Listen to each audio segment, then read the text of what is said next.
तुम्हारे लिए जो कुर्बान होता है तुम उसको अपना वफादार मानते हो और उसके ऊपर अपनी धरोहर, चाबियां, धन सब देकर चले जाते हो। ये सीधा सा हिसाब है।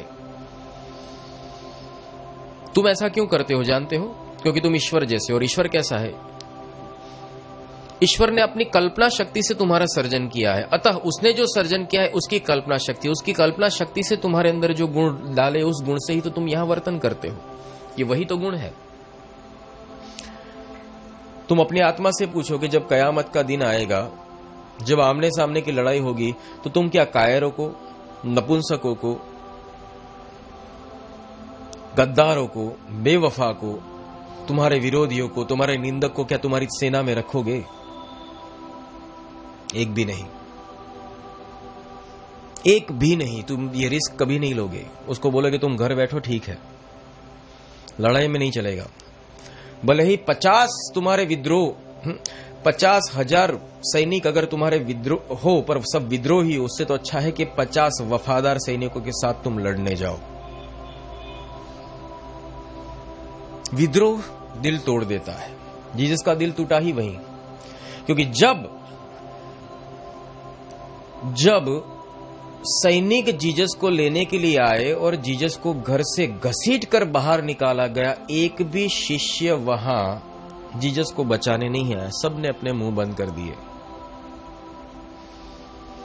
अगर आप उस दिन को याद करो या तो उसका वर्णन सुनो तो शायद आप थरथरा उठोगे, आप कांप उठोगे। अपमान के साथ किसी को घसीटना, उसको नंगे बदन कर देना, तरह तरह की गंदी गालियां बोलते हुए उसको मार मार कर क्रॉस के पास ले जाना और कहा कि इसके ऊपर हम तुझे दाग देंगे, इसके ऊपर गाड़ेंगे, इसको उठा। इतना भारी, जैसे बारसाख होती है।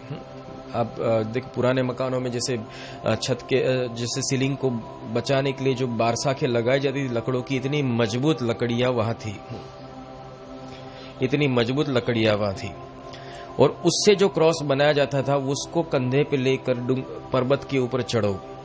अगर नहीं तुम चल सकते हो, अगर थोड़ी सी भी गति कम होती है, मसाले भरे, नमक भरे हंटरों की मार पड़ती है।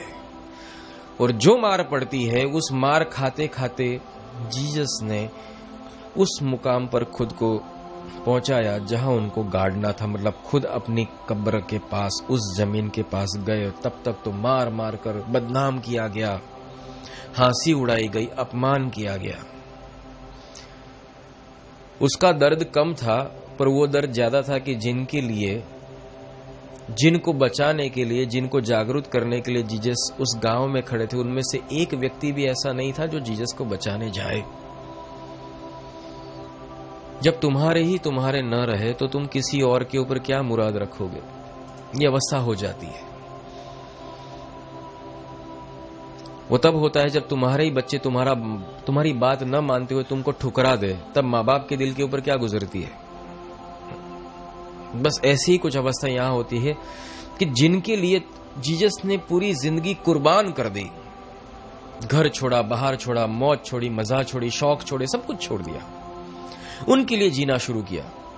घर घर जाते थे, रात रात भर, हर एक के प्रश्नों का समाधान, हर एक के रोग का समाधान, हर एक की सेवा, हर एक के पीछे दौड़ना। जब जीसस को 4 सैनिक आए, गांव देखता रहा। हाथ के ऊपर खिल्ला रखा गया, पहले हाथ को बांधा गया कि हाथ हिले नहीं, उंगलियां यूं पकड़ी गई, बीच में खिल्ला रखा गया और जोर से हथौड़ा मारकर बड़ा सा खिल्ला यहां से गाड़ दिया गया।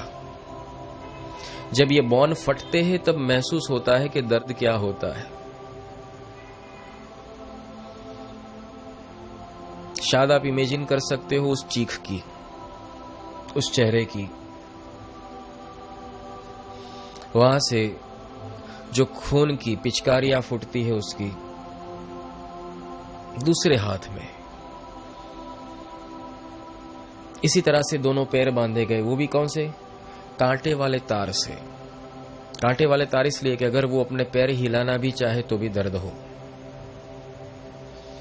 पैर हिलाना भी चाहे तो भी दर्द हो, इसलिए वो पैर हिलाने की भी जरूरत ना करे। क्योंकि जो भी जो भी मूवमेंट होगी, एक एक मूवमेंट में दर्द होना चाहिए। काल पुरुष का फरमान है, वो एजेंट के रूप में ही आते हैं, वो किसी के रूप के अंदर ही आता है। काल पुरुष होता है वो एक दूत का स्वरूप लेकर ही आता है।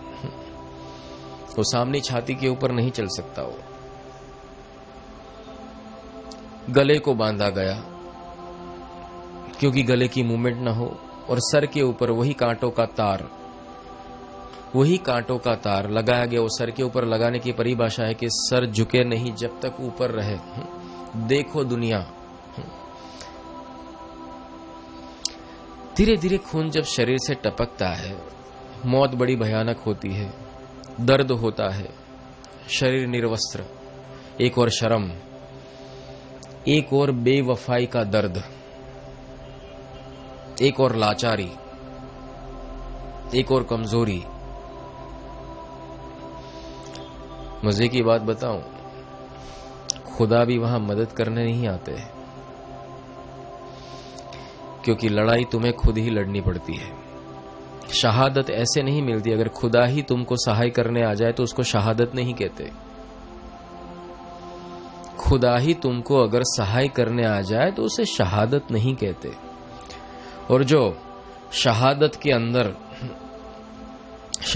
अंदर हर किसी को शहादत देना अच्छा नहीं लगता, ये भी याद रखे। क्या जीसस को ऐसे मरना पसंद था?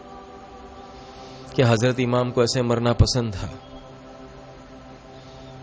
कृष्ण को तीर लगा था तो वो अपना तीर निकाल भी सकते थे, कोई बड़ी बात नहीं थी। क्यों मरना पसंद किया? सुसाइड करना, राम ने क्यों सुसाइड किया? किसी को अच्छा नहीं लगता है। तो दुनिया की बेवफाई ऐसी मार डालती है कि यहां जीना गवारा नहीं रहता। बस ऐसी दुनिया, ऐसी स्वार्थी दुनिया से तो अच्छा है मौत।